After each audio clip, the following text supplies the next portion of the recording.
గుంటూరు కారం సినిమాలో ఎటకారం ఎక్కువైంది. ఆ డైలాగులతోని కొంచెం చిరాకు పుట్టించేలాగా త్రివిక్రమ్ మామ బిహేవ్ చేశాడు. సినిమాలో ఏమీ లేదు అని చెప్పే బదులు ఒక 2 ఉన్నాయని చెప్పాలి. అవి 2 ఏంది అని అంటే, ఫస్ట్ ఆఫ్ ఆల్ సినిమాలో Mahesh Babu one man show, అతని నట విశ్వరూపం ఉంది అని చెప్పొచ్చు. అట్ ద సేమ్ టైం సినిమాకి కావాల్సింది కథ ఉంది. గుంటూరు కారంలో మంచి కథ ఉంది, కానీ దాన్ని ప్రాపర్గా స్క్రీన్ ప్లే రాయకుండా సినిమాని నిరాశపరచాడు అని చెప్పొచ్చు. సో ఒక మంచి కథ ఉంచుకొని కూడా సినిమా ఒక యావరేజ్గానో లేదంటే బిలో యావరేజ్గానో మిగిలిపోయేలాగా మన డైరెక్టర్ మామ చేశాడు. మొత్తానికి ఏం చెప్పాలి సినిమా గురించి? Mahesh Babu one man show, ఇది ఫ్యాన్స్కి బాగుంటుంది. పాపం వాళ్ళు కూడా ఇప్పుడు డైలామా, సినిమా మాకేమో అంతో ఇంతో నచ్చుతుంది కానీ అందరికైతే నచ్చదు, దీన్ని ఏమనాలరా అని ఒక డైలామాలో ఉంటారు పాపం మహేష్ ఫ్యాన్స్. సో బేసిక్గా మనం సినిమా అభిమానులం కదా, ఏమని ఉంటుంది మనకు, సినిమాలన్నీ బాగుండాలి, సినిమా ఇండస్ట్రీ కలకల్లాడుతూ ఉండాలి అనే కదా మనం కోరుకుంటాం. కానీ బాగాలేదు సినిమా, చెప్పడానికి కొంచెం ఇబ్బందిగా ఉంది. సినిమా చూస్తున్నంతసేపు ఓకే పర్లేదు, ఒక డీసెంట్గా స్టార్ట్ అయింది, అలా ఏదో నడుస్తూ పోతుంది అనుకుంటూనే ఉన్నాము. ఇంటర్వెల్ సీన్ దగ్గర ఒకటి అమ్మతోటి చెంపదెబ్బ కొట్టిపిస్తాడు మహేష్ బాబుని, అక్కడ ఇంటర్వెల్ ఇస్తాడు, ఇంకా అంతే, మళ్ళీ కనబడదు. ఆ ఒక్క సీన్లోనే రమ్యకృష్ణ కనిపిస్తుంది, తల్లి పాత్ర కదా, ఒకసారి ఇంటర్వెల్ ఇవ్వాలి కాబట్టి నువ్వు రామ్మ మహేష్ను ఒకసారి చెంపదెబ్బ కొట్టు, సో ఆడియన్స్ అట్లా ఇంటర్వెల్ తర్వాత వచ్చే దానికోసం చూస్తారు అని చెప్పేసి ఆ చెంపదెబ్బ ఏదో కొట్టిచ్చేసాడు. మళ్ళీ నువ్వు వెళ్ళు, ఇంకా మళ్ళీ నువ్వు లాస్ట్లో పని ఉంటుంది అన్నట్టుగా అందుతో పక్కన పెట్టేసి మళ్ళీ శ్రీలీల మహేష్ బాబు ఆ విలన్స్ ఏదో కామెడీ హేట్ సినిమా అంతా. మళ్ళీ క్లైమాక్స్లో రమ్యకృష్ణ ఏంది, వీళ్ళు తల్లి కొడుకుల మధ్యలో బంధం ఏంది, వాళ్ళు ఎందుకు విడిపోయారు, నేను ఎందుకు ఇట్లాంటి సీన్స్ రాసుకున్నాను, ఎందుకు ఈయన ఎదవయ్యాడు, రోడ్ల ముందు పట్టుకొని ఎందుకు తిరుగుతున్నాడు, ఈయన ఎందుకు గుంటూరులో ఉంటున్నాడు, వీళ్ళు ఎందుకు తెలంగాణలో న్యాయశాఖ మంత్రిగా ఉంది.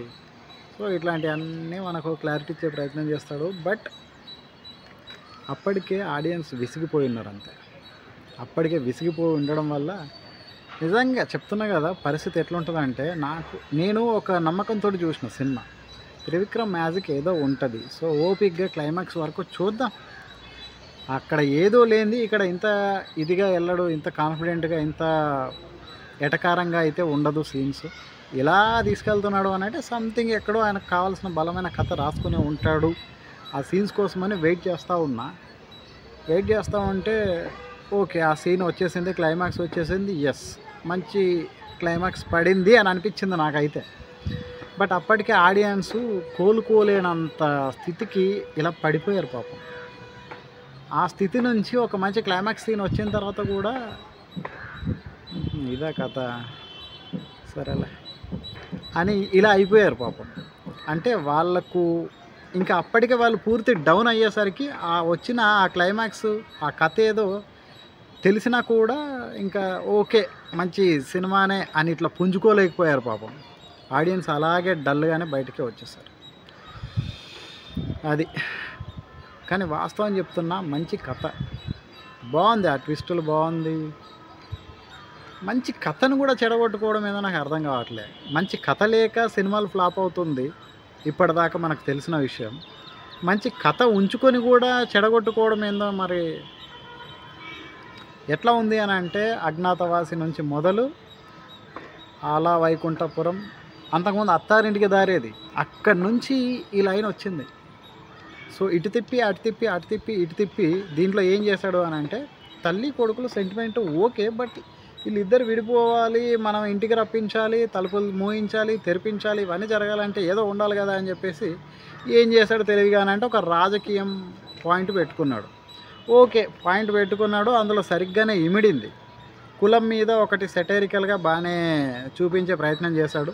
సో కుల పిచ్చి ఎట్లా ఉంటుంది అనేది ఆ కులం మీద కొంచెం ఓపికగా బాగానే రాసుకున్నాడు స్టోరీ. బట్ ప్రాపర్గా రావాల్సిన స్క్రీన్ ప్లే సీన్స్ అనేది రాలేదు. అది సరే, ఇది విషయం. అయితే ఇంకొంచెం టెక్నికల్గా ఎట్లుంది అని అంటే మ్యూజిక్ ఓకే పర్వాలేదు. ఇక కెమెరా పనితనం పెద్దగా చూపించడానికి ఏం లేదు అక్కడ. సో కంప్లీట్గా మహేష్ బాబుని చూపించడానికి సరిపోయింది. ఓకే, అది కూడా మరియు బాగుంది కెమెరా యాంగిల్స్ అని చెప్పడానికి లేదు. ఓకే పర్వాలేదు. త్రివిక్రమ్ అన్ని సీన్స్లో నాకు ఇంకా బాగా నచ్చిన సీన్ ఏంటి అని అంటే ఆయన వర్షం సీన్లు ఏమన్నా ఉంటే బాగా తీస్తాడు. వర్షం సీన్లు, ఆ ఫైట్ సీన్స్ ఉంటాయి కదా వర్షంలో ప్లాన్ చేసినాయి, అది బాగా నచ్చింది నాకు. దాసు అనేవాడిని కొట్టడానికి వెళ్ళినప్పుడు అక్కడ గుండుగాడు బజ్జీలు వేసుకుంటూ ఉండడం, వీళ్ళిద్దరు మాట్లాడుకోవడం, తీరా అక్కడికి వెళ్ళి ఫైట్ చేయడం, అక్కడ దాసు అంటే ఎవడరా అని అంటే ఈడే. సో అది కొంచెం ఆ సీన్ అయితే బాగుంది. ఆ వర్షం సీను వచ్చినప్పుడు అరే భలే ఉందిరా, ఇక్కడ నుంచి ఇంకా సినిమా లేస్తుందేమో, హైప్ వస్తుందేమో అని చెప్పేసి అనుకున్నా. బట్ ఆ సీన్ అయిపోయిన తర్వాత మళ్ళీ ఆలీలు కలిసిపోవడము, ఆయన బ్లడ్ అవసరం అయితే మహేష్ బాబే ఇస్తాడు. సరే వెళ్తూ వెళ్తూ నిన్ను అలా ఎలా పంపిస్తాం, ఒక పార్టీ ఇస్తాం అనగానే ఇంకా మన సాంగ్ కుర్చీ మడత పెట్టేసి మొత్తానికి ఆడియన్స్ అందరినీ మడత పెట్టేశారు. అది శ్రీలీల పాపం అనవసరంగా ఒక హీరోయిన్ ఉండాలి కదా, దీనికోసం వాడదాంలే, ఈమె ఉండాలి అని అంటే ఏదో పాయింట్ ఉండాలి కదా అని చెప్పేసి మహేష్ బాబుతోటి సంతకం పెట్టించే పనిలో ఉంచారనమాట ఆమె. సో అలాగే వాళ్ళిద్దరి మధ్యలో వచ్చిన సీన్స్ అయితే పెద్దగా వర్కౌట్ అవ్వలేదు. బట్ ఒకటి రెండు పర్వాలేదు. ఇక మీనాక్షి చౌదరి అయితే మరీ ఘోరం. ఇటేమో కొడుకుదా అయితే ఈయనకు స్టఫ్ ఇవ్వాలి, అటేమో అలా మహేష్ బాబు తండ్రి తాగుతూ ఉంటాడు పెగ్గు, ఆయనకు ఒక స్టఫ్ ఇవ్వాలి. సో ఇతనికి ఏది ఇవ్వాలో అతనికి ఏది ఇవ్వాలో రివర్స్లో పెడతా ఉంటుంది అన్నట్టు. ఆమె పాత్ర సోడా ఇవ్వడానికి, వాటర్ బాటిల్ ఇవ్వడానికి, మహేష్ బాబుకు ఒళ్ళు నొక్కడానికి ప్లాన్ చేశారు మీనాక్షి చౌదరి పాత్రని. పాపం అనిపించింది. హీరోయిన్లు అది సంగతి. ఇక ప్రభుదేవ డూపులా ఉంది శ్రీలీల అనేసి అంటాడు ఆమె స్టెప్స్ తర్వాత మహేష్ బాబు. ఎస్, ఆ స్టెప్స్ కోసం, ఆ డ్యాన్స్ కోసం, ఆ పాటల కోసం తప్ప శ్రీలీలని ఇంకా వాడింది ఏమీ లేదు. రమ్యకృష్ణ ఉన్నంతలో బాగా చేసింది. ప్రకాష్ రాజ్ కూడా పాపం మంచి నటన కనబరచడానికి చాలా ట్రై చేశాడు. ఆ దగ్గుకుంటూ అదంతా బాగానే ఉంది, ఓకే పర్వాలేదు. కానీ కొత్తదనం లేదు. అది ఆ పాత్ర ఇంతకుముందు మనం ఎక్కడో చూసి విని అవన్నీ మనకు తెలిసినాయి కాబట్టి మనకు కొత్తదనం అనిపించదు. అది ప్రకాష్ రాజు. ఇక జగపతి బాబు అదొక వెరైటీ గెటప్ వేసి అతన్ని మరీ దారుణంగా వాడేశారు. పాపం స్టార్టింగ్లోనే సునీల్ను ఇలా ఏమంటారు చంపేపిస్తాడు, ఇంకా అదే అయిపోయింది. చాలా పాత్రలు ఉన్నాయి కానీ ఏ పాత్ర ప్రాపర్గా వాడుకోలేదు, ఒక్క మహేష్ బాబుని తప్ప. అంతేందుకు ఆయన రాసుకున్న కథ ఏదో ఉందో దాన్నే ప్రాపర్గా వాడుకోలేదు మన డైరెక్టర్ త్రివిక్రమ్ గారు. సార్ ప్లీజ్ మీ నుంచి మంచి సినిమాలు రావాలని కోరుకుంటున్నాం. సరేనా? Thank you. రైట్.